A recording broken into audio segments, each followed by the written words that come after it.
My name is Lynn Ngugi. I'm a journalist. Yes, I'm calling you in regards to Brenda's story. It's just about the admission and Who has given you my number? I am reading it here from the mortuary report. So they are the ones who, the KU people are the ones who has given No, you my number? I have not. Brenda's mom has given me your number. Under whose authority? Now, Mr. James, Under whose authority, please? Under the authority that I'm a journalist and I'm seeking clarification on an issue. Please, do you know who I am? Okay, do you know who I am? Mama, wakati tulienda tulipatiwa nguo za Brenda zikiwa kwa gunia ya makaa. Gunia ya makaa ma. Sasa tukauliza hakuna kitu kingine, wakasema kila kitu yazi ni ya Marvin. Nyumba ilikuwa ya Brenda. Brenda ni alikuwa analipa. Yeye ameandika hata kwa deli venye analipa. Nyumba, analipa maji, analipa stima. So wenye walicheck mwili ni buda ya Marvin na wewe? Na mimi the mother guy hapo kwa hiyo place iko na wasee wengi. Hakuna msee hata alisikia huyo dem akianguka. According to neighbors, wanasema walisikia tu adhari tu kitu imeanguka. Lakini hakuna damu, nguo si chafu. Hakuna damu. He told me that Brenda alikuwa anajaribu climb down the balcony. Nikamuliza aje sasa, na plus nikamtuka fupi, haezi make climb your balcony. Then nika notice a cut on his wrist. Sikumuliza, but nika take note of that. A fresh cut? Yes, a fresh cut. Okay. It was bleeding.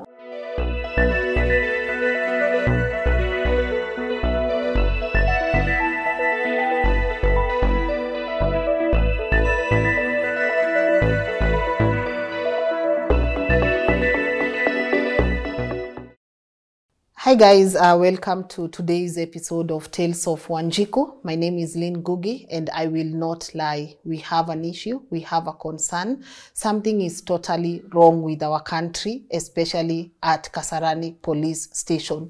The story of Brenda Kawira is one that have been forwarded by many of you, but I was waiting for the right time. I would have loved to travel to Meru, but the family is already here, so we sought to have this conversation in our studio. Now, just a glimpse. How does someone fall from 4th floor, does not obtain any visible or external bruises?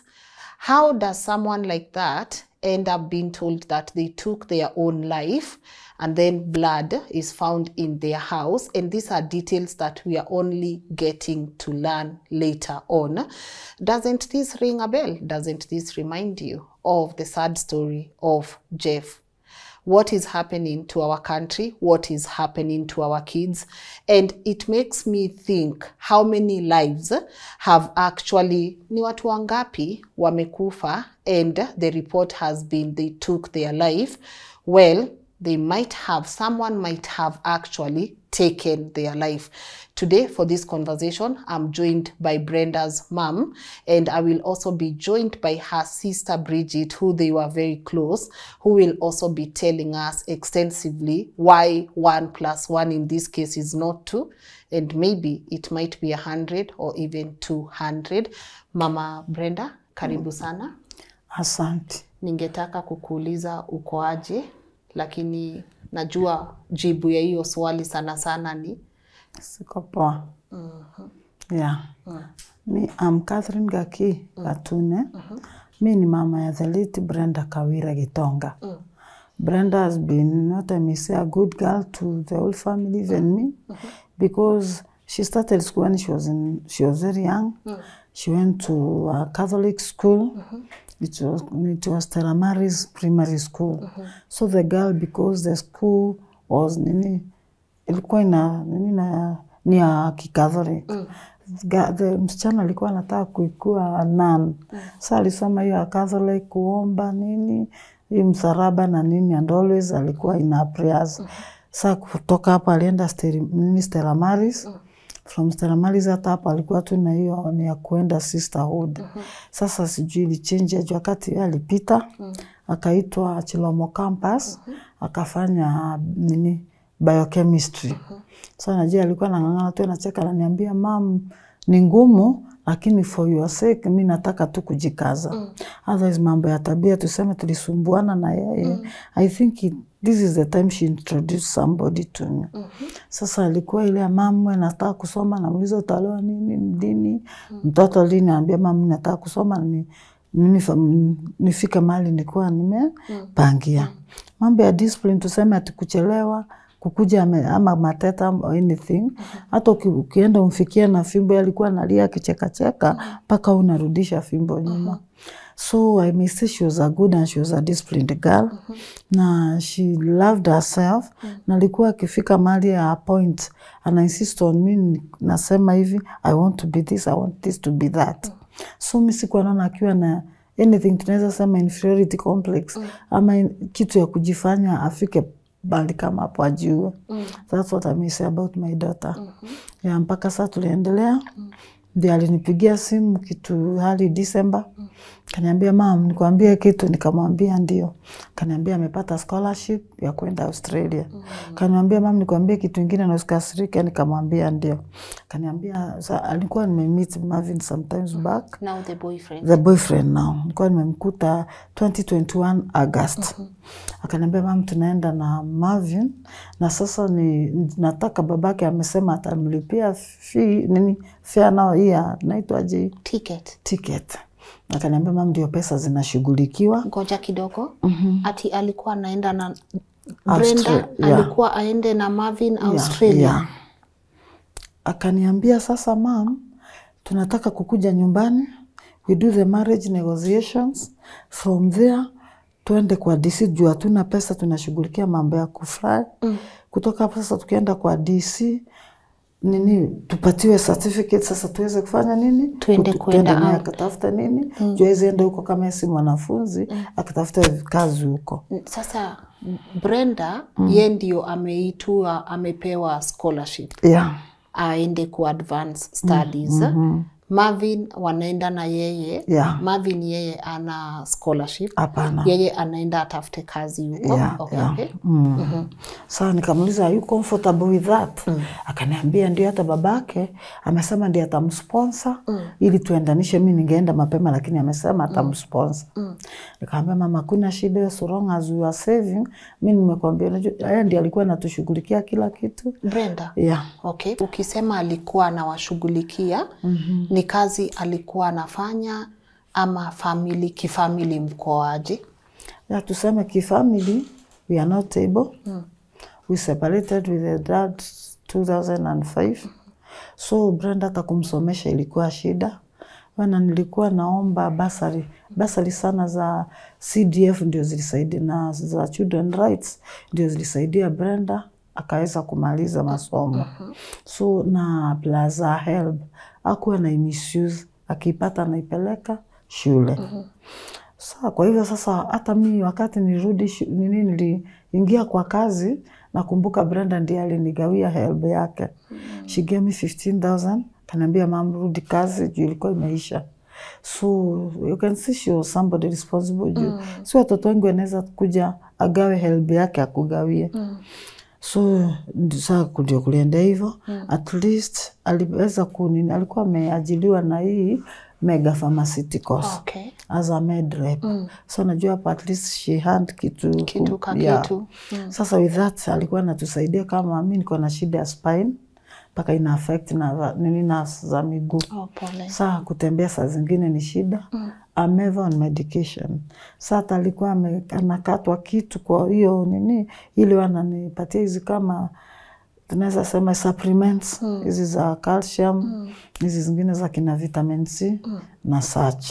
Sasa najua mimi nilikuwa nang'ang'ana tu, hata kama siwezi ananiambia mama keti kwa nyumba, na mimi naona sitaweza, siwezi praise mtoto.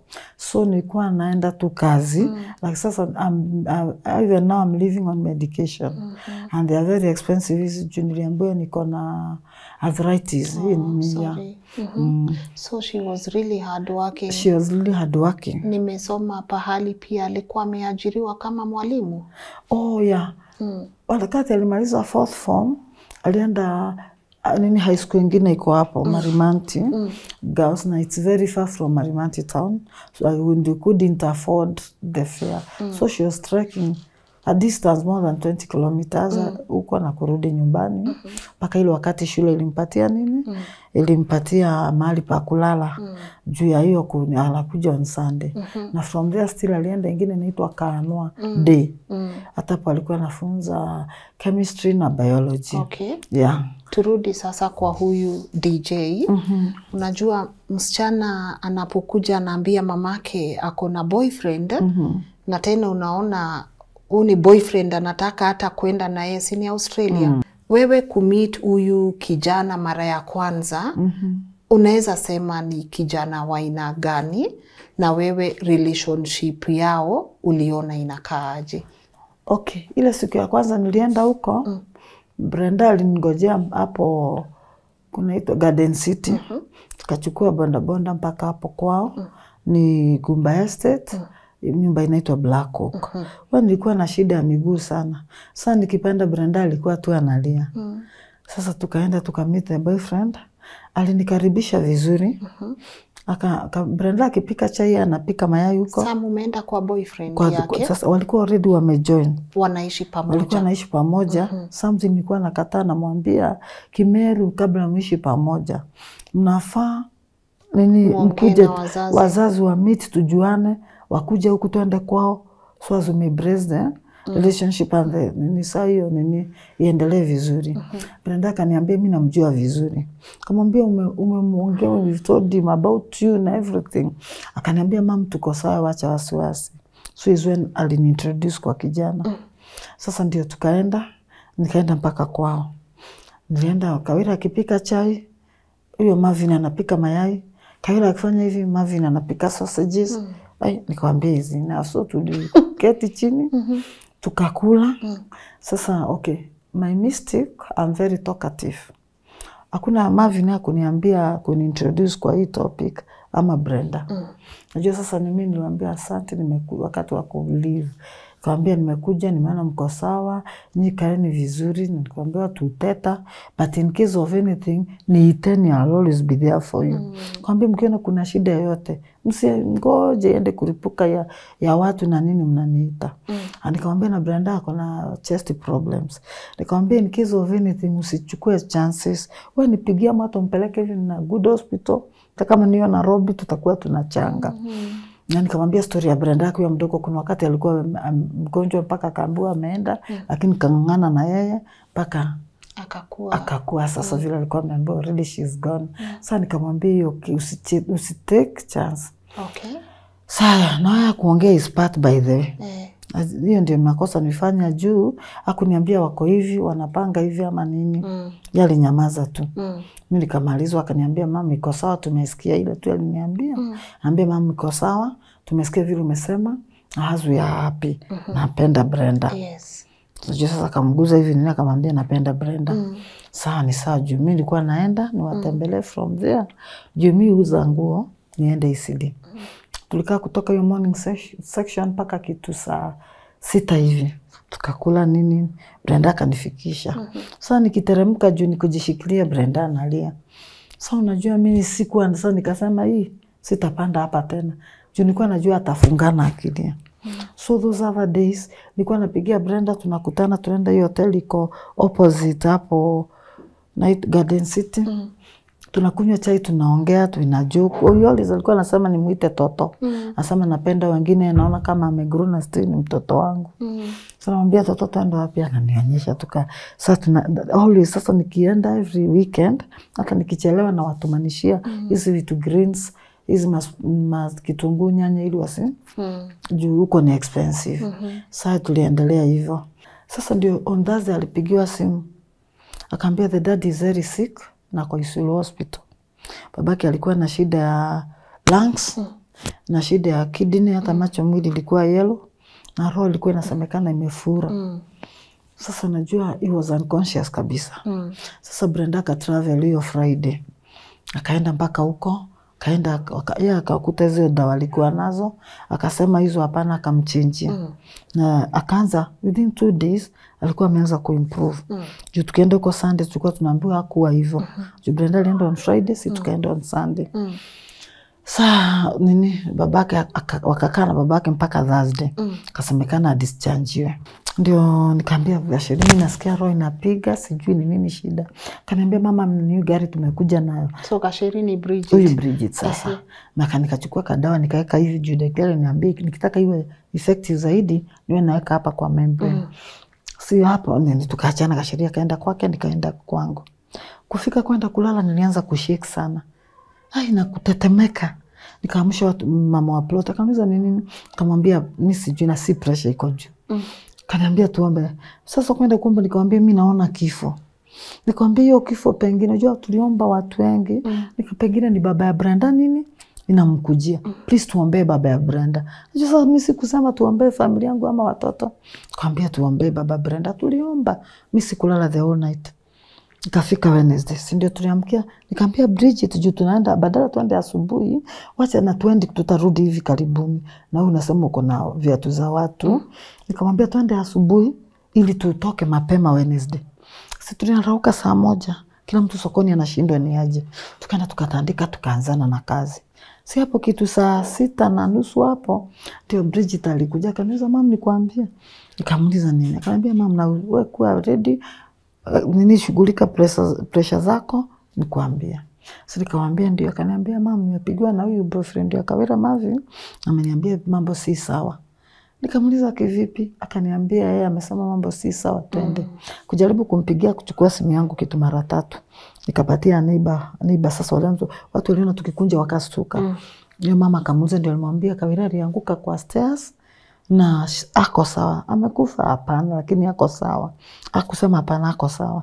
Ako hospitali? Hapana, wakuja ako sawa. Sasa hapo ni kuanza safari. Na sasa hiyo mnatoka wapi? Sasa tunatoka Marimanti. Na ni place very inside.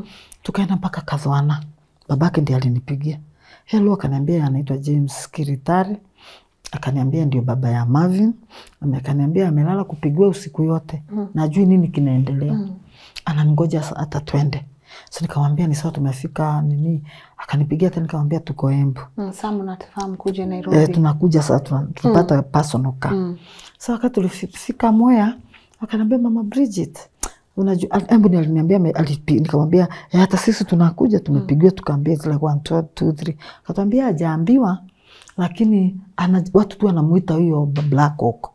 Sasa nikamwambia sawa, tuko karibu. Sasa wakati tulifika Mwea, akasikia tukomanda aliniambia tu unfortunate you've taken too long, Kawira ameenda. Hiyo ni saa ngapi? Kitu saa 9 ya mchana ya Wednesday on 22nd. Ako hospitali ama kwa wapi? Tukawatuambia ni kuko hivyo mama Brenda, vumilia, tukue watu wa watoto wasisumbuke wa wadogo, vumilia na usilie na usifanye kama kuna kitu. Lakini Bridget alikuwa ashasikia kwa simu. Sasa ndio tukukuja. Wakati tulifika Kenya nikamuuliza tuwakute wapi. Akanielezea kuja Kasarani police station. Tulienda Kasarani, tukumkuta.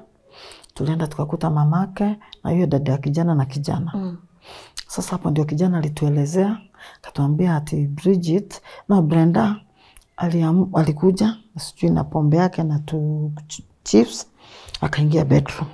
Akatuambia kawaida yao wakikosana, juu wanakosananga nao wanapatiana time.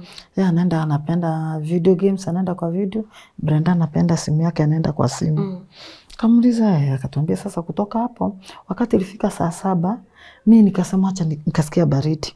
Kasema acha nichukue DV, lakini kaona hapana kuna nafasi. Nikamwambia Brenda nisonge juu atilisema Brenda analanga pande ya wall. Nikamwambia Brenda nisonge. Anasema kutoka hapo Brenda aliamka akaenda sitting room. Akamfuata Brenda, akasema mimi nataka kwenda Meru. Akamwambia uweze enda Meru saa 7 za usiku. Ati sasa ndio wakati alimkataza kwa mlango, ndio Brenda aliacha simu yake kwa kiti, akarusha hapo, akaenda balcony. Akafikiria ni fresh, anafanya nini? Anatafuta. Nasema kutoka hapo akaenda akarudi bedroom.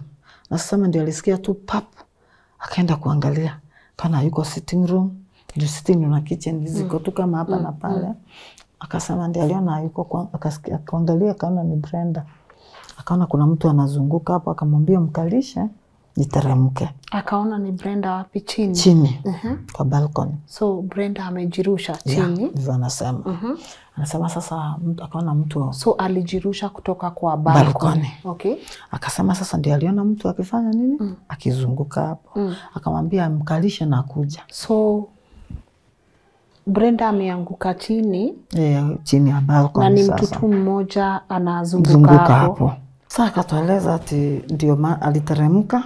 Kana sasa kwa vile aliona Brenda na writhe in pain, akaanza kuita watu wanamwangalia hivyo. Watu wanamwangalia hivyo, akascream. Hakuna mtu, akaona tu wachapigie Uber. Uber ikakuja akamwangalia, wakakataa kumbeba. Akasema ndio neighbor alikuwa na Range Rover, ndio alikuja akamchukua. Wakaenda inaitwa Uzima. Sijui medical clinic hapo. Passport ikachukuliwa, kaambiwa she's alive. Kukaa ilichukuliwa, ni wakaendea stretcher wampeleke ward. Ndio ilisemekana she's gone. Haya, niko na swali mam. Brenda anaishi 4th floor. So ameanguka chini. Kijana ana scream. Neighbors hakuna mtu anakuja kusaidia. Wanamwangalia tu. Uoni hiyo ikiwa a bit weird? Kama ilikuwa akasema ni saa 7 wakienda hiyo Uzima wakaenda Muthaiga, wakaambiwa sio ishi ya Muthaiga ni Kasarani, wakaenda Kasarani. Nasema kulikuwa very little masaa 9. Nikamuuliza mkapeleka mwili lini? Akasema sasa wakapeleka mwili walifika asubuhi. Mama yake akanisa, mama Brenda unaona aje si postmortem ifanywe mazishi endelee. Tufanye kama Friday hivi. Nani anasema mama sasa, mama ya kijana. Mama ya Mavi. Anasema aje? Anasema tufanye postmortem Friday ili mazishi ipangwe. Okay. Mimi nikamwambia Kimeru mtoto ni wa clan. Hata kama tuliachana na baba yake siwezi judge mambo ya nani. Akaniambia na Brenda alikuwa anasema anakujua peke yake na Bridget na ndugu yake na wengine hawajui. Kaambia lakini endange hivyo. Mtoto ni wa familia. First of all tujulisha watu wao. Sasa akaniambia ni sawa, akatuambia nimewabukia nyumba pale, mnaweza hapo ya Kasarani, hata chakula na kila kitu. Sijui aje roho ikaniambia hapana. Nikamwambia tuko na relatives, mtachukua tu pesa zenu, sisi wacheni tuende tulala wapi? Huko Kiungoro kwa relative. Atambia basi tutawapeleka. Tukawapatia simu hiyo lady akawa direct ni wapi? Akatuweka hapo ni Shell. Hapo Kiungoro. Sisi hiyo sister ya babake akatukujia. Sasa watu wakakuja. Sasa watu wa nyumbani wakafika kesho yake on Thursday. Sasa wakati unajua sasa hizi tunadanganya babake hatutaki ajue juu ya hiyo hali yake. Sasa watu walikuja. Wakakuja watu tukawaelezea, wakaenda wakaomba hobi. Wakaambiwa hapana, endeni huko juu kwa disi hiyo. Watu wakapanda kwa disi wakaambiwa rudini kwa kijana fanya nini? Awaambie vile kuko. So hiyo ni Kasarani police. Sasa ni Kasarani police. Juni repeated what he told me. Sasa hiyo ilikuwa Thursday. Thursday sasa tukapanga nini, sasa tukapanga tunaenda kuona nini, tukasema twende tukaone mwili. Mama wakati tuenda tukaona Brenda, imagine mtoto kwa hiyo force angekuwa matope kutoka 4th floor. Mlikuwa mna expect? Wakati tuenda tuona hata Q-Tex yake iko. Zile nguo alikuwa amevaa ni hizo. Alikuwa Brenda Bridget alikuwa na hiyo picha hiyo siku. Mali alikuwa hiyo nini Tuesday usiku. Ndio amevaa na iko chafu. The Q-Tex and everything. Iko very intact. Ni tu ulikuwa unaona kama hizi birth marks. 1 2 hivi. Sasa tukauliza ni za nini hizi, tukasema maybe ni mosquitoes. Ilikuwa tukabite kama kitu kama kako hapa. Na ameanguka kutoka 4th floor. Hakuna marks. Hakuna anything. Lakini kwa mkono ulikuwa unaona damu. Tukamwangalia tuone nini visible mark. Na tulikuwa tunaambiwa tusiguze, lakini najua hata huyu alimkiss Bridget alikuwa anakaa tu kama amelala. Sasa ndio tuliona hapa kuna swali. Sasa tukiangalia hivi ndio huyo mtu alijirova alikuja. Akatuambia mama, akasikia tukiongea Kimeru. Akatuambia tena ni Mmeru. Tuambia alikuwa ametembea hapo. Lakini siku hizo tulienda tulikuta gari yake, we don't know how true ati alikuwa ametembelea rafiki. Akatuambia ati yeye ndiye alibeba Brenda. Tukamuuliza kitu saa ngapi? Atuambia ilikuwa between saa 2:30 to saa 3. So mbona imedifa na historia ya kijana? Hai, tukakuwa interested. Sasa unajua mimi was done, wengine walikuwa namuuliza na mimi nikasema acha nijipatie nguvu. Tukamuuliza na hiyo uzima inasemekana mnaenda saa ngapi? Tuambia ni kitu saa 4 hivi. Then Kasarani tukaenda saa 5. Tukakaa hivyo kumaliza mambo. Then kumaliza nini tukakaa hapo kumalizia mambo ilikuwa kitu saa 7, tukapeleka mtoto saa 7:30 hapo mochari. Maana sasa hiyo masaa imedifa na huyu kijana.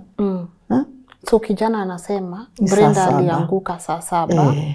Mochari walikuwa wanafika saa 9.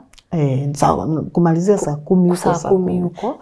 Kwa mochari kuna kuanga na time stamp. Mtu ameletwa saa ngapi. Mliangalia ripoti ya mochari? Niko nayo hapa. Uko nayo? Inasema nini?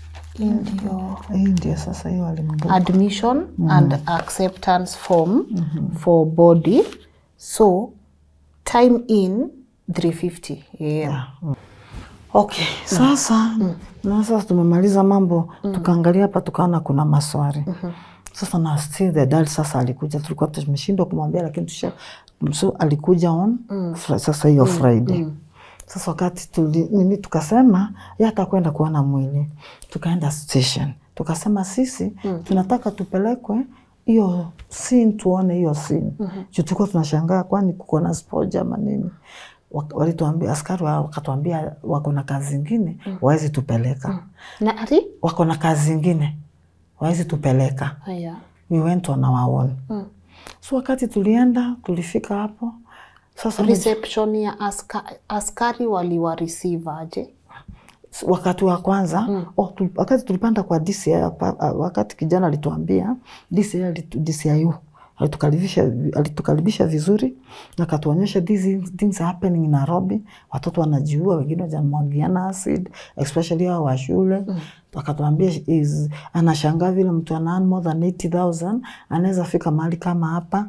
Juu ya arguments akatuuliza mambo, tukamwambia unajua sasa waliniuliza tu nikamwambia mimi sidhani ni suicide. Na sasa ndio tuliachana sisi tukaenda. Sasa ndio hiyo siku ya nini ya kwenda kuona mwili na nini tukaenda. The third day was on a Friday. Sasa wakati walienda kuuliza pale nini kwa OB, walikaambiwa mamake alisema ni suicide na sisi tulikuwa already tumedeclare ni suicide. Kwa hivyo sasa mnakuja kuuliza ati alikaa aje. Mkitaka kujua pandani wapi? Huko kwa kesi iko kwa DCI. Tukapanda huko. Kupanda nikaulizwa na huyo DCI. Kaniambia mama mimi nachukia watu kama wewe na I can even insult you. Wewe kurukaruka uliitikia ile siku mlikuwa hapa. Ukaitikia Brenda ni suicide. Nikamwambia niitikia kivipi? Nilisikia ati hivyo niulizwa mambo ya postmortem nikasema inaweza kuwa Friday lakini acha tuuliza. Akaniambia I can even insult you. Kama mkubwa juni wewe mnaweza tu fanya vile unataka. Kasema naka kajinga kama mwanaume. Juu sasa baba Kawira ni mdogo mwili. Haka kajinga kama mwanaume ndio kamekuja kukuambia hivi fanya. So ulikuwa umeitikia. Wow. Sasa wewe ulikuwa umeulizwa ukaitikia mtoto wako alikufa bai? Hapana. Mimi najua tu ni maswali na hivyo unaniuliza sijui vile mtu atajanji. Sasa unaona kusema hata statement aliandika kaitikia. Nikamwambia no I told you my girl is straightforward na akitaka kitu anasema yeye hawezi fika tu determined ajiue. Sasa ndio tuliambiwa nendeni, tukafukuzwa. Tukarudi kwa huyo msichana. Tukaenda hapo sasa tukasema postmortem tukapanga kutafuta nani? Daktari wetu. Tukaona hata huyu uwezi jua vile kunaweza enda na huyo wa Kenyatta. Tukatafuta huyo anaitwa Johasen Odol. Huyo ndiye alikuja. Hiyo manda akatuambia kulingana mimi sitafanya nao watu kujua mwa trust. So mimi nitawa trust.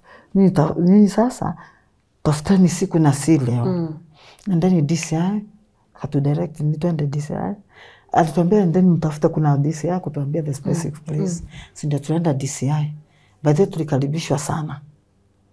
Before tuende DCI basi tulienda tukaandika down. We are not happy, tuliambiwa hakuna CCTV na tuliziona. Tuliambiwa hapo ilikuwa saa 7 na nini na mwenye alimpeleka the time is not very it's the value of the time. Tukwambia the other thing tuliwauliza wakatuambia hawajaanza kuja kuulizwa anything. Tulisikia kijana ndiye ako na funguo he has the access to the house, na si tunaona hiyo sio sawa. Wakati tulienda kwa DCI tukampatia, tuliambia tukasema kwa hivyo sasa hao watu au askari tunaweza kuchenjua askari. Alituambia hata muende wapi hao ni hao. Hata askari wenyewe ndivyo alituambia. Hata muende wapi. Si ndio sasa wakaitwa na sisi tukaitwa. Sasa ndio alituambia nimeona your private nini investigators. Chukueni file tuwapatie gari, you can walk out na muende mfanye nini? Muendelee na investigations. Tulifukuzwa wajinga nini tukatusiwa sisi tukateremka. Sasa hapo ndio sasa tulitekia nini mambo ya sasa kwenda kuona yani before ni tuone tulikuwa tumeona mwili by then babake hakuwa ameona. So ndio sasa tulienda tukaona hapana. Watu kama ni hao watasimamia hii we are not nini hao wakasarani. Tukaona the way they behave na hata kuona. Actually that time I was even afadhali size I'm trying to encourage myself because ya Bridget Simone hapa amevumilia. Kuna sasa anasema naweza hata jifanyia kitu. So nasema tuacha nini vumilia. So tukaenda. So wakati tulifukuzwa sasa ndio tukapanga hiyo mambo ya nini date ka change from Friday ya postmortem ikasemekana sasa hiyo alini ya Monday. Hiyo Monday ikasemekana wengi wapatikane. Ikachange ikasemekana ni ya Thursday. So by then tulikuwa tumeenda kwa DCI na tukachange nini barua tukasema si hatuna imani na hiyo station na venye tulitreatiwa tuliwaambia. Ndio sasa tuliambiwa tuandike down. Why tunakataa nini au endelee na case. Tukaandika na tukapelekea. By the way mkubwa he was good. Huyu nini inaitwa nini inaitwa what general homicide. Mkubwa wa homicide. Alitusikiza, akatuelezea, akatuambia tumefika the right place. Hapa everything itashughulikiwa. By the way, it was the first time even I smile. Yes. I was very down. Sasa files zikachukuliwa na kila kitu. Kesi ikaenda huko. Then sasa ile shida iko, mimi sisemi wafanye kazi. Lakini sasa naona kuna delay. Juu hiyo siku nilifika nilimuuliza wakati huyo akona kesi alinipigia niendee vitu. Nikamuuliza mmemalizana na nyumba? Akaniambia ndio. Nikamwambia umefanya kila kitu na dusting? Akaniambia hata tulipata blood samples.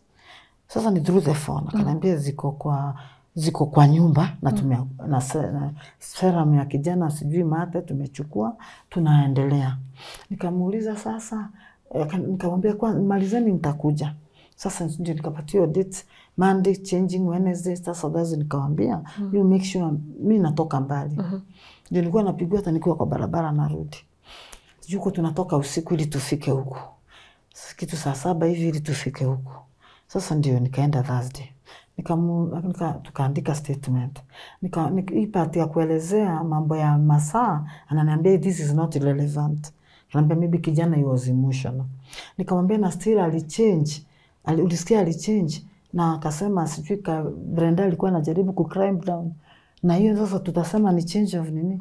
Kaambia siku ya postmortem nasikia alisema hakukuwa ametuambia. Lakini alisema walikuwa na party hiyo mchana ya Tuesday.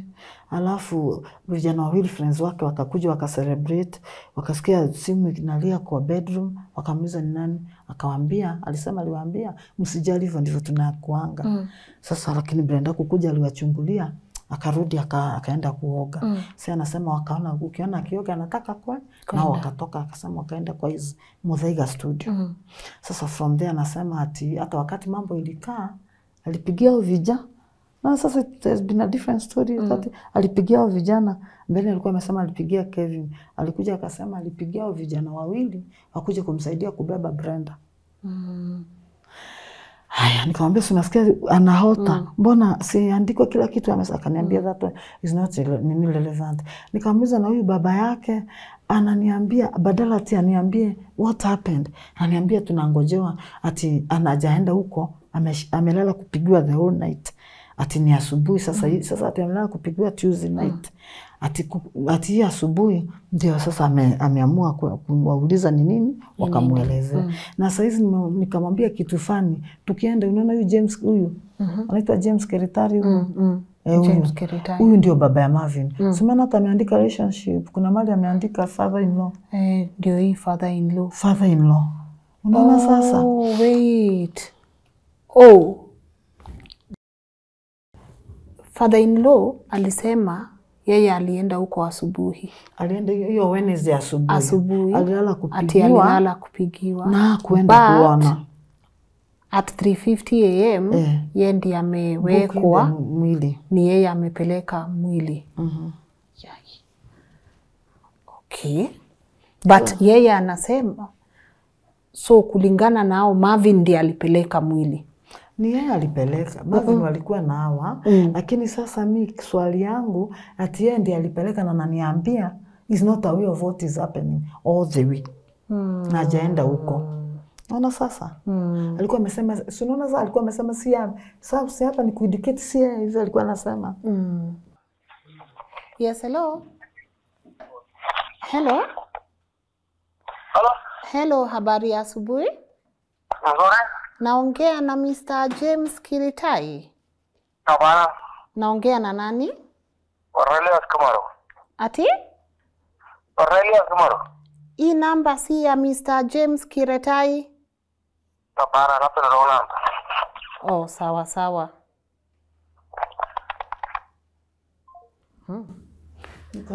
So, hii namba nipe sasa namba yake ya ukweli. Because if this is the phone number that was given, okay, it's a false number. So, sorry guys, I can't read the number, but what I've been able to establish is kuna pahali imechangiwa. So, now let me dial.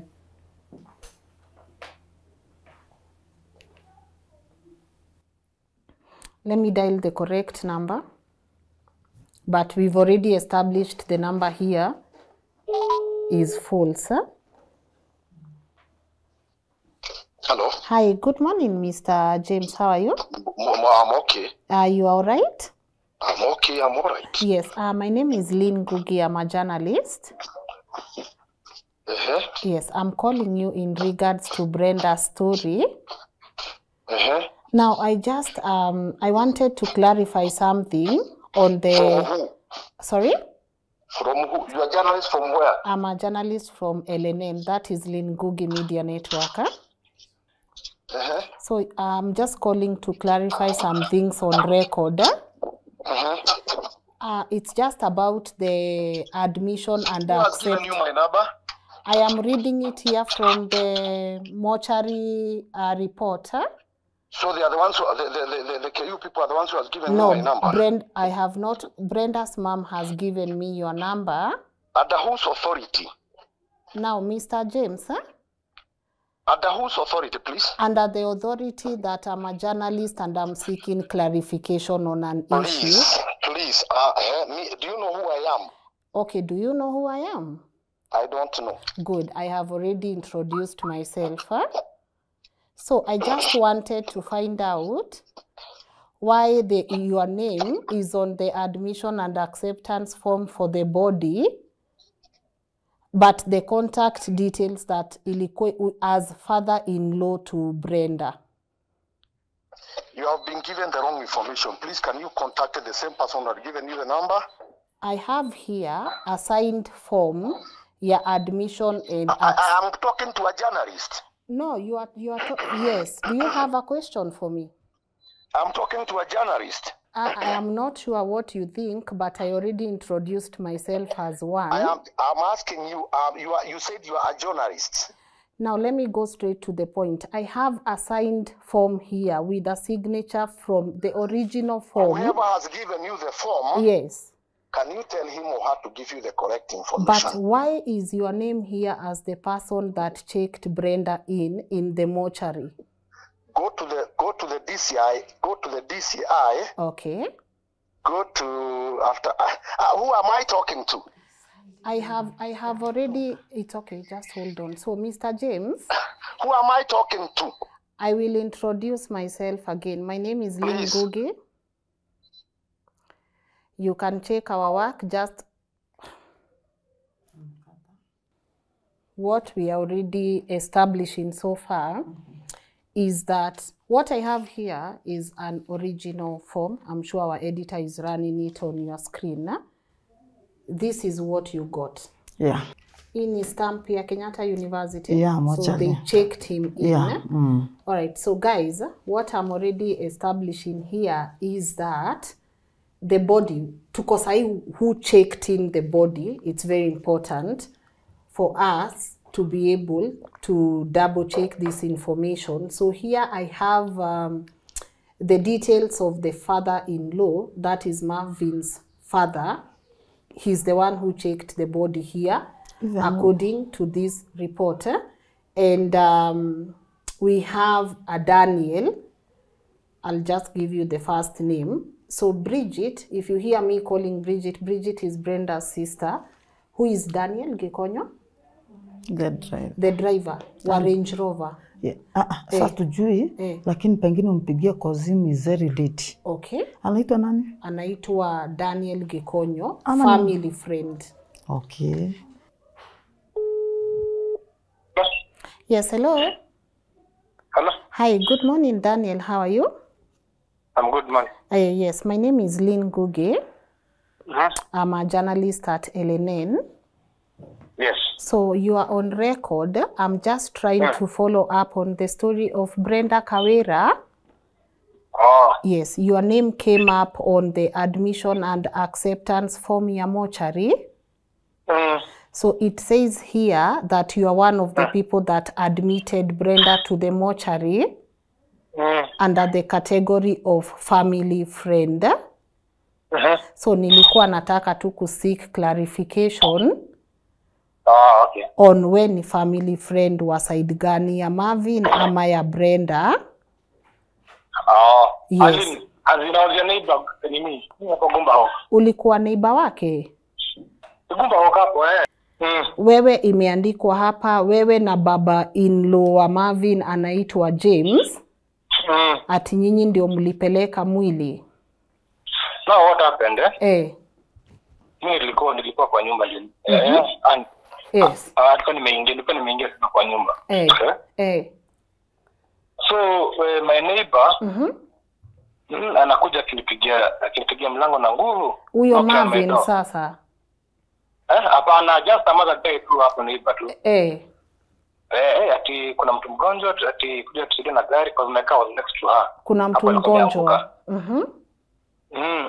Kuna mtu nini sijui hata tupeleke hosi. Tupeleke hosi nini hapo, so meka was next there, so some guy alijua ya gari. So venye mimi nimetoka nikisikia tu ni mtu mgonjwa napata kumbe si venye kwa ni mtu ameanguka. And guys all over there too. So wanamwangalia kumwangalia tu hapo. Kulikuwa na wadhika wangapi hapo chini? They were come almost the whole building. Na my neighbors huko. So nimekuja kuona then I thought nikakataa juu I thought she's maybe just venye ameanguka maybe she's dead. And then I saw her kinini. You know there you see someone kama ana try to move. Na kutoa sauti, so maybe God is my friend, maybe tunaweza msaidia maybe kumkimbiza Hosea survive at least. That's what happened. So kama kwa gari tukienda Nema Hospital. I mean what is it called? Uzima. Uzima, yeah, exactly hapo sabe. So discovered Kambio she's dead. So the doctor wrote us a letter. Akatambia twende police station, tukaenda Muthaiga akatambia nakutambia hiyo si kesi yao. Wakasema ni ya kasa. Sema ni ya kasa. Okay. So nikuulize ilikuwa time ilikuwa ngapi hivi? I think it was around 10:30 huko. 10:30. Na 10:30 to 11 hours. So mocha mlifika saa ngapi? Sasa venye tuenda Kasarani. Now you know the near to be called now the cops nini these guys out what waliitwa. So wakasema hawezi tu akuja gari picha mwili picha. Ndio akatransfer kwa gari yao ya Makarau. So nyinyi mkiachana ilikuwa time kaa ngapi hivyo? So after hapo tukaenda crime scene hapo, so akakaa lot of cops hapo. Na sasa hebu niulize Dan, okay, ile kitu inanisumbua ni moja. Hiyo because mimi najua hiyo building ni Gumba Hawk. Najua hiyo building, si ndio? So kama msee anaishi 4th floor halafu aanguke. Na so na assume alianguka na hii side ya mbele ama hii side ya nyuma? Kuna balcony, so anasema ni balcony ya kitchen. That boy says balcony ya kitchen. Kwani nyinyi mlimuokota balcony gani? Hii side ya kitchen, si ndio? Nyumba yake ni ya katikati. So alianguka hapo kwa mawe. So venye tulimpata tunajua hiyo nini iko venye payment tunakuanga hapo nje. Azia venye gari zupaka hapo. So tulimpata katikati ya pavement na gari. But hakuna blood, hajavunjika. Okay, hiyo ndio. There was no blood at all. Na sasa kama hakuna blood, there was no blood, that I can attest kwa na damu kidogo. Lakini si hiyo ni funny cause kama hiyo building bado ni ile Gumba Hawk, najua msee akitoka juu mpaka chini lazima ugware hata masikio. Rajugwara maybe so I don't know. So lakini kama huku mpeleka mochari, mbona jina yako wameweka hapa kwa admission na acceptance form ya mochari? Nilienda. Tunasema nilienda. After sasa shoke cramping. So tukarudi police tena. Okay. So ndio wakasema the guy cannot go anywhere, tabaki tu police station. So wenye walicheck mwili ni buda ya Marvin na wewe? Na mimi na vision the mother guy hapo ya. So sana wanda kwa hii ripoti kuna jina yako na jina ya buda ya Marvin. So nilisaidia tu because mimi hadi na hiyo, so unajua sasa mimi tu nilikuwa tu naiba hapa nilikuwa nasaidia tu. So time ya kuingia kwa mochari ilikuwa kama saa ngapi hivyo? It was early morning. So tunaweza sema hii 3:50 am iko right it was early morning. Okay. Sasa swali ya mwisho Dan niulize. Hiyo place iko na wasee wengi. Hakuna msee hata alisikia huyo dem akianguka? According to neighbors, walisikia tu adhari tu kitu imeanguka. Lakini hakuna damu, nguo si chafu. Hakuna damu. Okay, anyway, Dan, mimi nime appreciate. That's the story I know. So that's what I know. When uko na Renji? Alikuwa my friend. Sawa. Okay, Dan, nime appreciate. Acha niendelee tu kuchunguza, sawa? Sawa. Okay, sawa, asante. Okay, karibu. Okay. Dan just told us they checked in the body with Marvin's dad. Marvin's dad is on the other call saying, unajua mimi ni nani? Unajua mimi ni nani? Haya. Pande yo director wangu usema rada. Now, nisaidie namba ya Marvin, ma'am. It's okay. Assuming Brenda took her own life, why is there so much cover up, right? Why is there no blood? Why is the father-in-law so harsh? What's the name doing right here, right? So now we will call Marvin, but I'm suspecting maybe the father has already called Marvin, but we gotta hear, because they are so, Bridget is coming to tell us why 1 + 1. Bridget has a lot, so mom might not be able to express so much, but let's find out from, So I'm sure Gumba people know me, because I used to live there a couple of years back. So that's why maybe, that's why I know the building I'm talking about.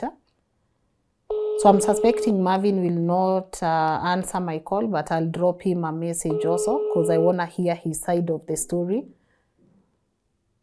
But so many things are already not making sense. So guys, you've heard me mentioning Bridget. So Bridget, karibu sana. Asante. How are you? I'm fine, I guess. I'm fine, yes. You're fine? Nimetoka kuongea na baba Marvin. Uhusiano wenyu sahi na familia Marvin iko aje? Na baba mmeongea na yeye tena? Tumekuwa tukiongea and sahi situation iko tight. Like kuna a lot of emotions flying. Yeah, like kwanza he's not comfortable with how niko aware of some things. And there's also Brenda's best friend, Dakiti, yes, and they've been harsh on with the both of us, Mimi na Dakiti, because kuna information my mother doesn't know, and we know. First, sorry, my condolences. Thank you. For the loss of Brenda. Maybe kama unaweza tupea easy details, what is happening? Kwanza ni phone call on that date 22 of Wednesday. I got a phone call kutoka Marvin. It's 12:49 p.m.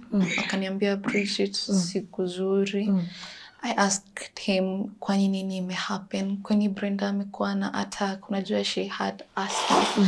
So nikafikiria that's ikiwa the first thing. So hii ni 12 ya usiku? Mchana tu. Mchana? Yes. Okay.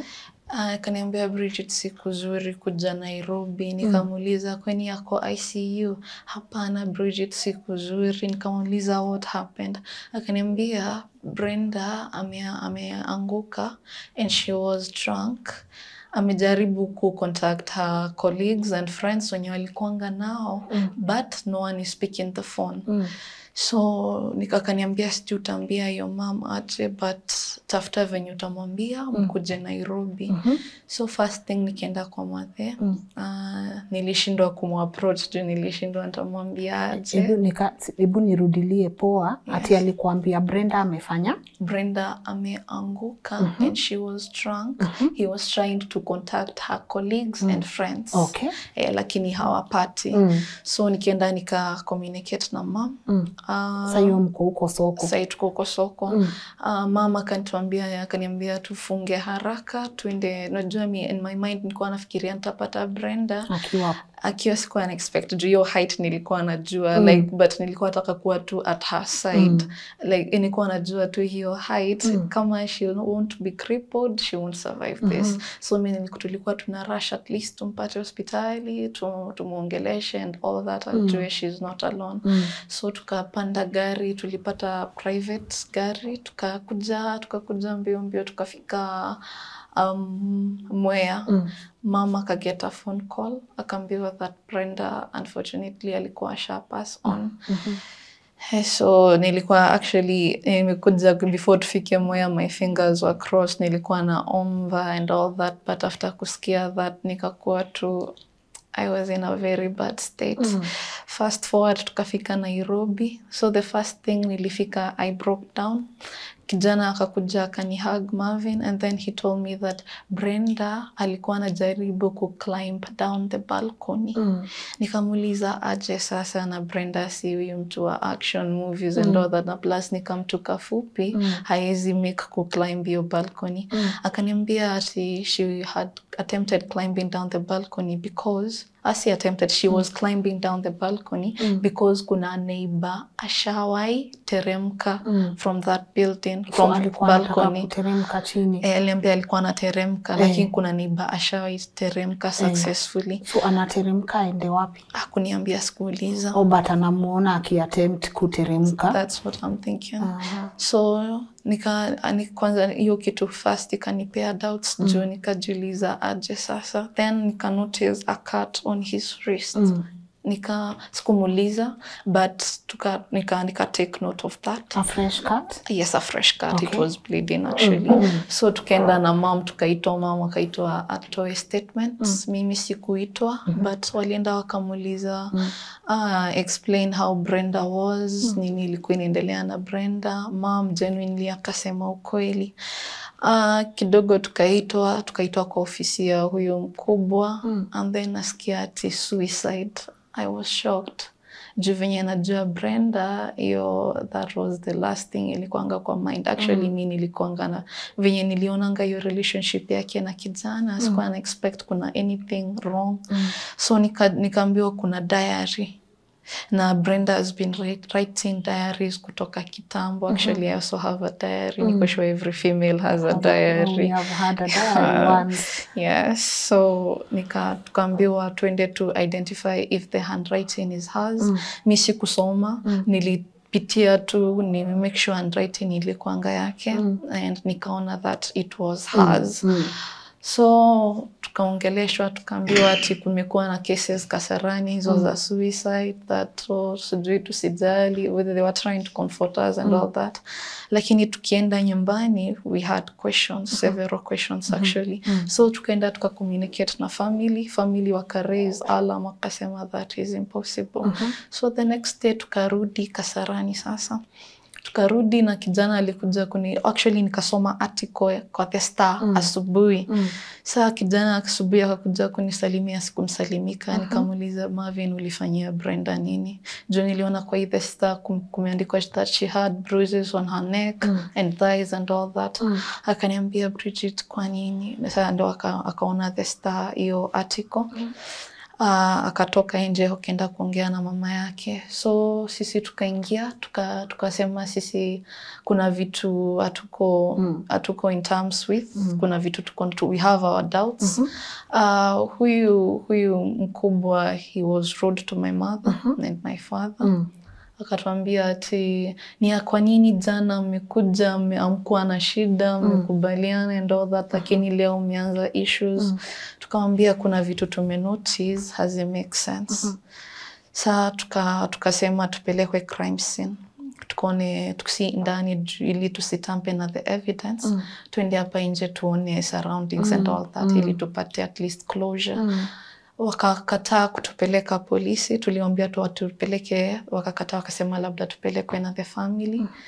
The family wakatuambia jia media wataki ku-attract attention. Nani wakasema hivyo? The boyfriend actually akasema hataki ku-attract attention ya media, tuende mimi na mom na yeye, tuende sisi wawili. Hataki watu wengi. Hataki watu wengi, wanao familia walikuanga hapo, by the way were very many. Akasema labda I recognize my father, that Brenda alikuwa ashamwambia venye our family ilikuanga split and all that. Akasema he doesn't recognize your father. He said he does not recognize my father.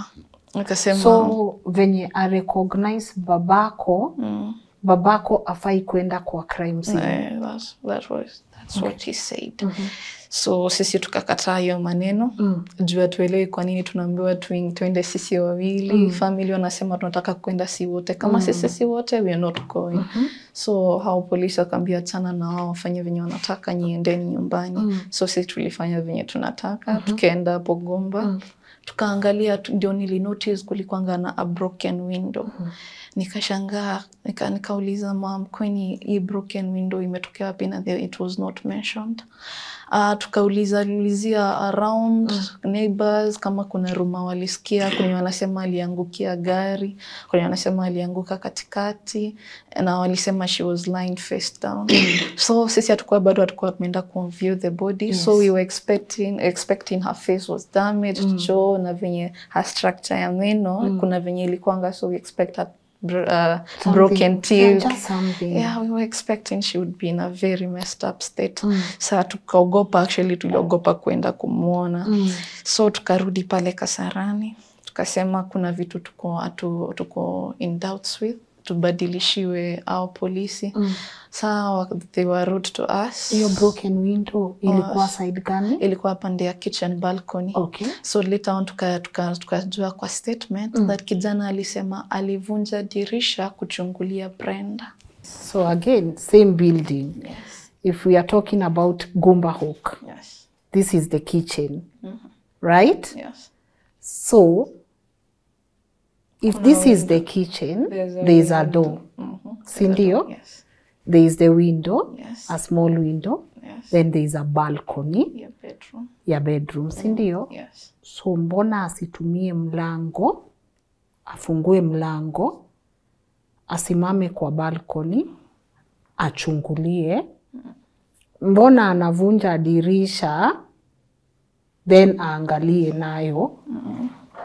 Na mali hiyo dirisha imevunjwa ni far end. Far end ya dirisha. Alafu ingekuwa ina make sense kama anavunja kio ya mlango kufungua doorknob if there was a doorknob. Kama ilikuwa imelokiwa from outside. Lakini hakuna doorknob outside. Because the doorknob is inside.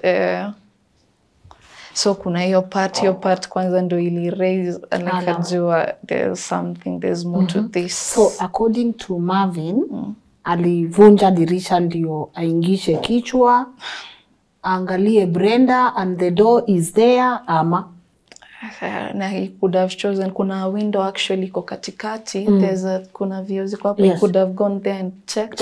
Kuna bedroom balcony, he could have checked. So saa hiyo part ya dirisha ika raise my concerns.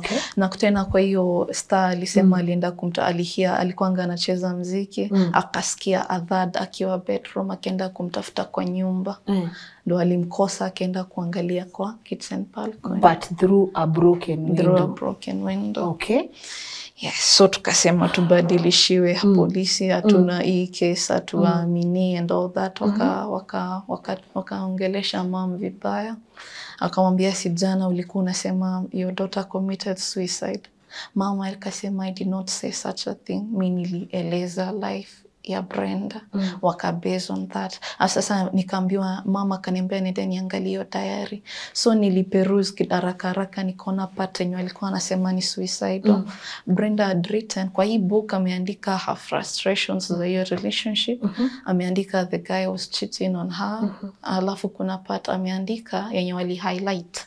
Alikuwa ameandika I wish I could die.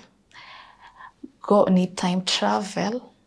They go back to when I was not in this relationship. I guess when you watch science fiction, they understand time travel. What time traveling means. Na hiyo imanishi that is not suicidal at all. Na unexpect most suicidal people wanaandika suicide note. Hiyo si suicide even note. If they don't, because again, we are all going through a rough time, right? And we have a lot of people with suicidal thoughts. So what if, just what if, guys, walk with me. What if Marvin already knew maybe your sister had those thoughts? Sinisawa? Because, you know, people who take their life, they don't have somewhere written, I will take my life today, we are happy together, tomorrow I'm gone. Sindio? So what if, because they're in a relationship, maybe Brenda alikuwa amemuongele, or just akaona udem, so maybe what if walitumia iyo ku make sure ni hiyo, sindio? But what if, guys, a lot of what ifs, but just go on. Okay, tukasema tubadilishiwe the police. They were rude to my mother and my father.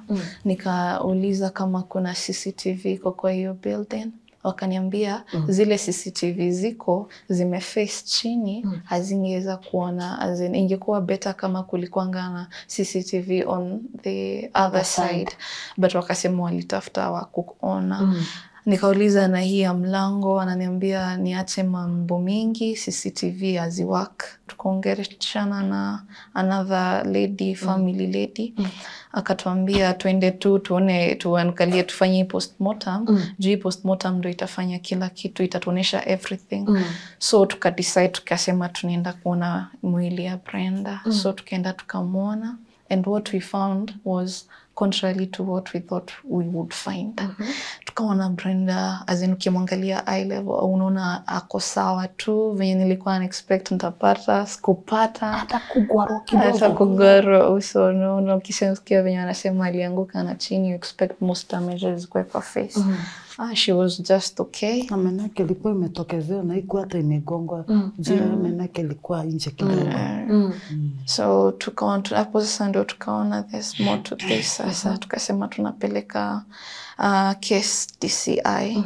But first tulitafuta our own pathologist. Huyu pathologist akatuambia kama mko na doubts na Kasarani, it's okay, you can seek further help. So ndio akatupea idea ya DCI. Tukaenda pale DCI. And they were cooperative, si kama hapa Kasarani. By the way, tulikuanga tumewelcomewa vizuri. Wakawasikiza. Yes, and they listened to us actually. Walikuwa wanatupea chance ya kueleza our side. So kwanza waliniuliza what was our last conversation na Brenda.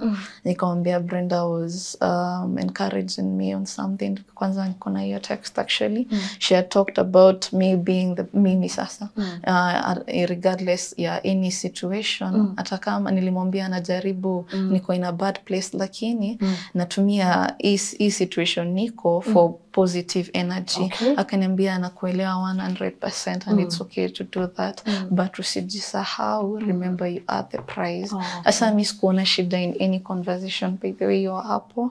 Later on kitu saa 2 akapost status ya the way she was. Kulikuanga kwa hii status alikuwa amepost 2 wine glasses. Moja inakaa male, ingine ni wine glass, hourglass I guess. So ilikuanga na cocktail, the other ones kwa ina join ilikuanga na nini na kwa caption alikuwa ameandika his and hers. So mimi nifikiria tu wako out na kijana juu she used to go out with only 3 people. Yeye, her best friend mmoja anaitwa Pauline, mwingine ni anaitwa Dakiti. So mimi nilijua tu wako sawa that 21st. So another one ilikuanga a picture of sunset, alikuwa anapenda sunset sana. Ingine ilikuanga about a racist, kuna mtu alipatana then alikuwa amesema I'll take down one racist at a time. Alafu ingine ilikuanga a picture of her in a blue dress. The same blue dress. The same blue dress she was in the morgue. Yes. According, so which establishes hawakuwa na Marvin. Hawakuwa na Marvin. But according to Marvin, alisema she had colleagues and friends but she was alone. Kulingana hiyo CCTV, hiyo wine glass aliitisha. Maybe nilifikiria she wanted to make the guy jealous. So tuliona kwa CCTV, by the tulirealize na Google Lens, tulitafuta mimi na Dakiti na Pauline, wakaweza ku-identify mahali. Tukaona alikuanga Botanica. And tukaitisha CCTV. DCI ndio walienda wakaitisha. What did you see? She was alone. Yeah, she was sat kwa kona. Her herself alone. Okay. Yes. According to Marvin, hiyo usiku, Brenda alienda akachange nguo. Alienda akachange nguo ndivyo alisema. Yes. But according to venye mnamuona Botanica akona nguo ya blue. Na hii ndio umempata nayo kwa morgue. Yes. Haya, tuende pole pole. Guys, please bear with us. Let's talk about iyo mulipata your own pathologist. Yes. Report ya the general report inasema she took her life, si ndio? Yeah, pathologist inasema nini? Pathologist tuko na file actually. Tuko na file. Okay, issue inanistua kama alianguka hii kukatwa. Nasemekana she has a deep cut kwenda hivi lakini hajatokezea. Alafu blisters hazikuwa zinaonekana, lakini anasema ako nazo all over the neck. Na hata ni mkono imedislocate, si ati imevunjika, ku dislocate. Wanasema alikuwa amegongwa na blunt object kwa kifua. Na ukiangalia the breast itself it was very intact. Unashindwa kwani iligonga ikapenya hizo ni chest niende kudanga huko ndani. Sasa sema hapo ni kuanguka. Okay. Hizo ni internal injury. Yes, na vitu walibeba, kuna organs walibeba. Yes. So hii inasema ni internal bleeding. She died of internal bleeding. Yes. Easy to bruises. Tunasemekana kwa mkono na miguu zilikuwa zinakaaje? Tukufungua dress, we just checked her face na hands. The rest ilikuwa imecover na dress up to here. Hawakutuallow tumfungue. Na hands ziko aje? Hands zilikuwa juu. Hiyo nini ilikuwa imefika hapa. Ilikuwa imefika elbow line. Hakuna Marvin alikuwa anajaribu sana kumwangalia hiyo side. Yesu tuenda alikuwa anafungua nguo ajaribu kucheck ile rise. Lakini huyo mtu wa morgue akakataa. Alikataa. So first things first, hii ripoti na hii ingine they are different. So according to pathologist wenyu aliwainterpretia aje hii? Alisema nini? Alisema she was hit by a blunt object kwa chest.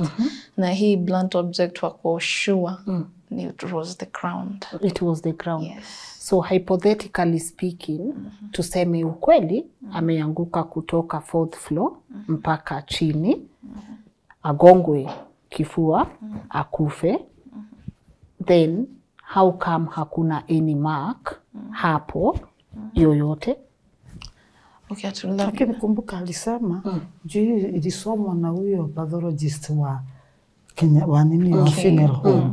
Alisema yeye anaitikia hiyo imesomwa juu alikuwa hapo. Kulikuwa hata na huyo familia kina Marvin walikuwa na wao. Akasema ndivyo amesema, lakini akatuambia hii postmortem ni part of investigations. They'll go further to investigate. Yeah. Okay. Tuingie kwa hii damu iko kwa nyumba ya Brenda. Hii damu ni gani? Hii damu desire tujui ni ya nani juu hawajatuambia anything about it. Walisema ilikuanga kwa doorknob, kwa mat na kwa wall. Yes, that was this. The police walisema kwa DCI. Lakini Kasarani wali go after the diary only. There's nothing wengine walibeba. Nani alifanya investigation ya damu? Ni DCI. So polisi hao wamesema tu ni suicide, wakafunga kibarua, but hawakuenda ndani wakaona hiyo damu, doorknob, hiyo nguo, hawakuona hizo zote? Walisema tu hata chakula yenye alikuwa anakula iko hapo tu. Hivyo ndivyo walisema, lakini hawakubeba for further testing. DCI walibeba for further testing. Yeah. Okay. Haya, let's go back to this man, Baba Marvin.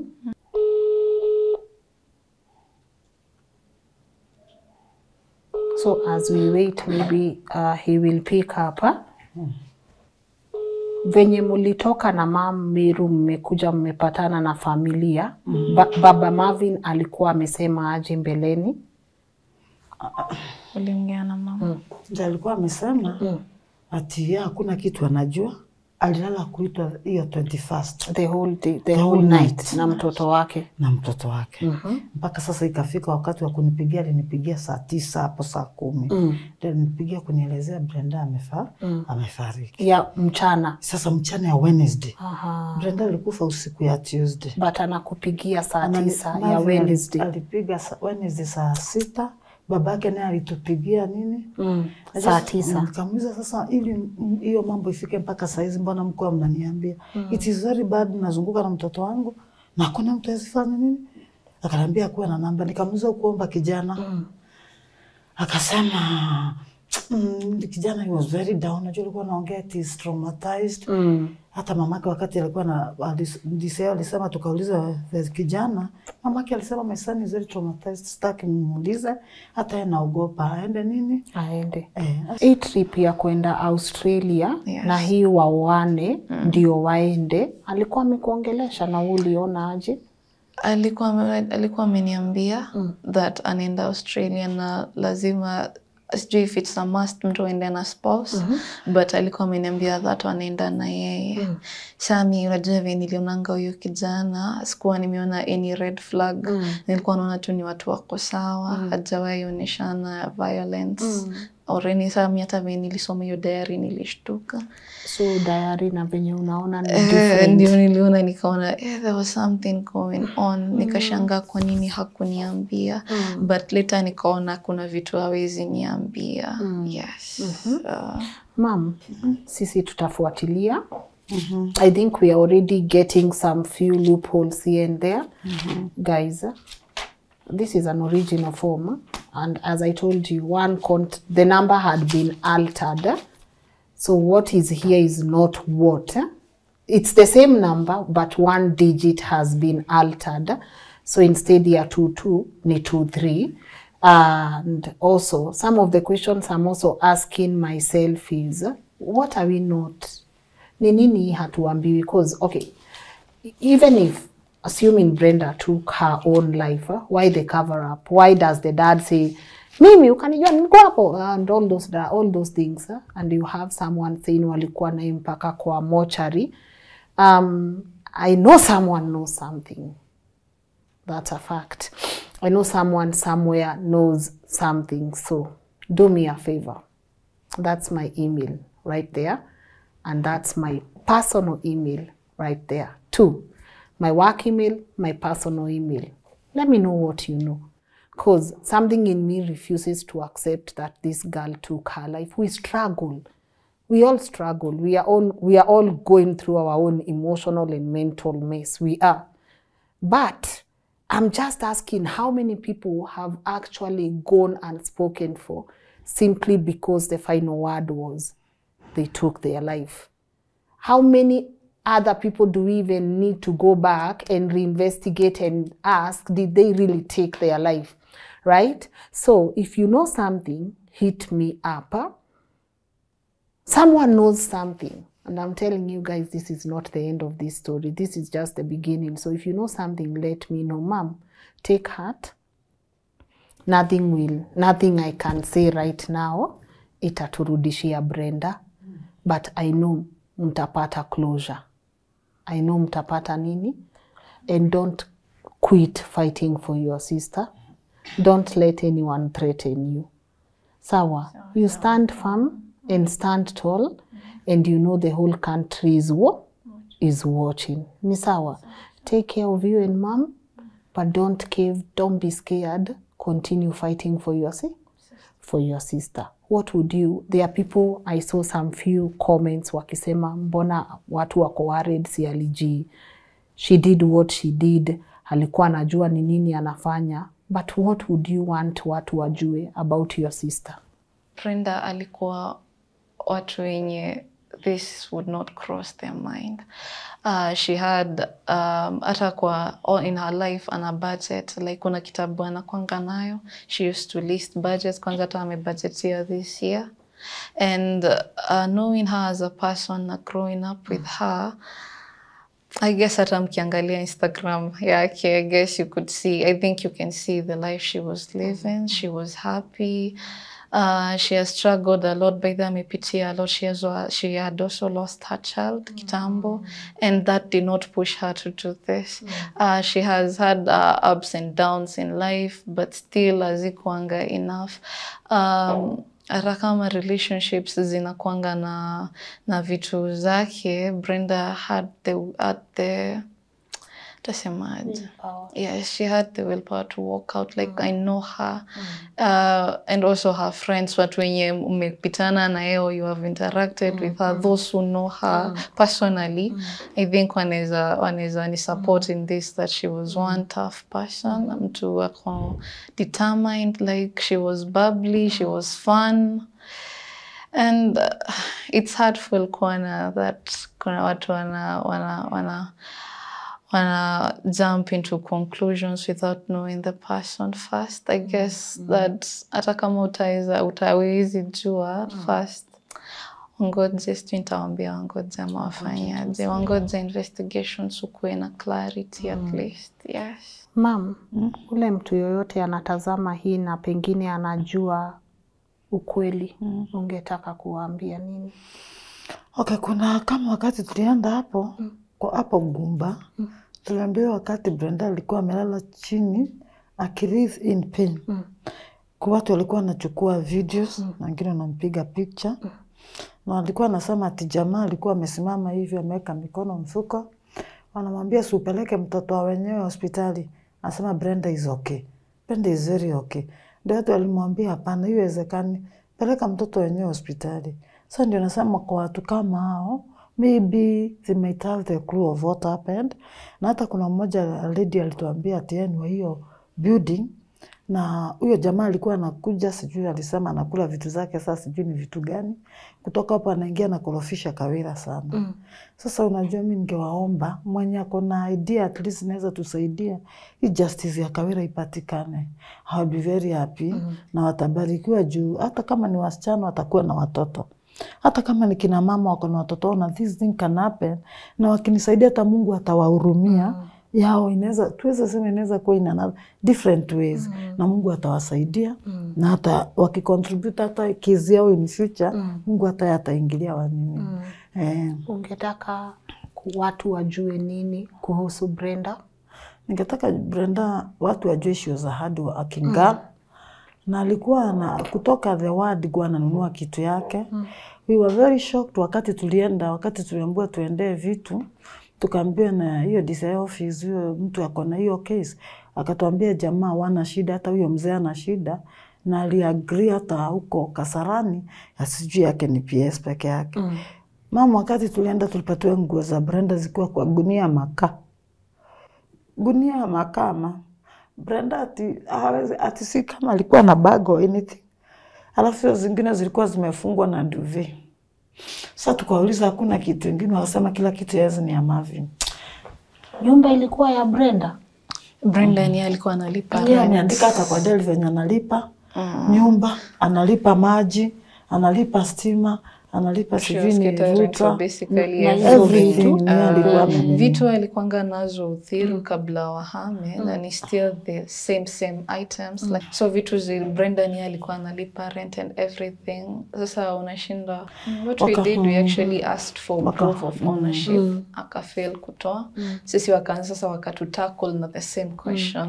Na nyinyi proof of ownership ni gani? So I told the guy hapo, huyo detective, nitatafuta her best friend, actually hata ex wake, if need be, kuje wa clarify that vitu zilikuanga za Brenda. Painful, man. Sasa tukasema, juu zetu tulinote down, wacha niende kuandika. Kuangalia TV niandike, hiyo mzee alinishautia, even screamed.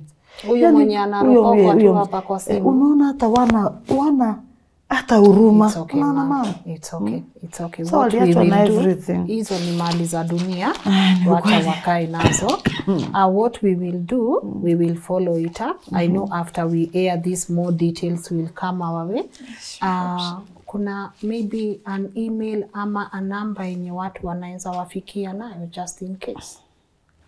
Kama you give an email. Email is okay, yes. So, Bridget Kacheri 99 at gmail.com. It's here on the screen, guys. So we will follow it up. And I know more details will continue to come. Yes. Ma'am, jipe nguvu. Ni sawa. Ni vizuri kulia wakati unaumia, ni sawa. Huyu ni mtoto wako. Huyu ni mtoto wewe mwenyewe umeona akikuwa mkubwa. Take your time to mourn. It's okay to grieve. Sawa. Bridget, continue seeking justice for your sister. But mama msimwone hivyo. Saa zingine she is almost giving up, analia. Do not give up. Anauliza why Brenda did, why hakutuambia. Sasa najua walikuwa kila kitu tutaambia mama ni wa pressure. Yes. Asa si ati tuko na shida na DCI na tuwa blame na tuseme wafanye kazi. Lakini unaona sasa kama hiyo issue nilikuta kijana hajaandika statement and she's the one who is supposed to kuandika before anything else. Aya kuandika, babake naye hakuwa ameandika. Aya watu wakati tulikuwa wana complain ati wajaitwa, wajaandika anything. Vinyata sina ikuanga sealed. The very first week something ingesaidia if they wanasema kuna vitu kama documents zinabebwa kutoka kwa nyumba. Wanasema they are ready wakiulizwa. Sasa hiyo wakati niambiwa askari yako na hiyo case DCI, unaona kila kitu inakuwa mpya. Akaambia sema hivyo.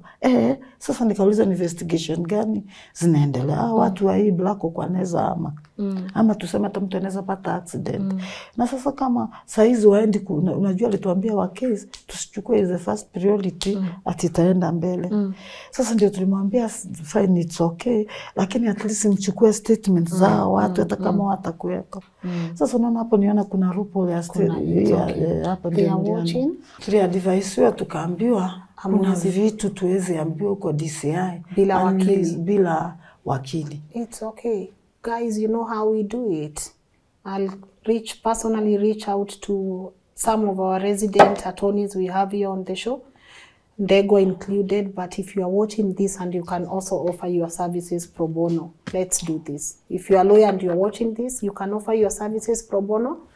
Let's do this. And I'm happy the DCI waliwa receive vizuri. I'm happy. Unlike the police station, waliwapatia hiyo respect. Waliwa treat na some level of decency. And I know they are watching and they will do what needs to be done. Sawa. So do not keep quiet. Continue fighting. Sini sawa? Yeah. And guys, it's another one where I need your help. in finding out what happened to Brenda. I'm getting a feel that people know that people are struggling. Personally, I won't say maybe Brenda did not have her own issues. Assuming she had, don't we all? Aren't we all going through something? But now imagine if that is the easiest thing, watu kutumia, waseme, that is why you are normal. Can we let Brenda not be a statistic? We are dealing with Brenda, we are dealing with Jeff, only because you guys have decided to raise your voice. Now imagine what would happen if we did not raise our voice. So I'm asking you to extend all the help that you can to this family. My contact details are right here on the screen if you have any details. And also I'm putting Bridget's email here on the screen. It's been on the screen. Make sure that if you also have some details you would want to share with her, let her know. Let her know. We cannot let our kids waendelee kukua statistics simply now because, oh, ni suicide, ni norm inafanyika. No, it's not a norm. It shouldn't happen. Even if someone is struggling, all we need to do is extend love and grace. So that's where we'll wind up today. And as I said, my info is right there. Kama Baba Marvin is watching, you can call me later to malize conversation. Also, if Marvin, you are watching, I've tried calling you. That's my number. I'm also sending you a text message. You can reach out to me with your side or version of the story. And I hope at the end of all this, it will be justice for Brenda and the family can be able to get closure. Let me let you go right now, guys. Thank you for tuning in. Your thoughts on the comment section, highly appreciated. Sawa. Bye-bye.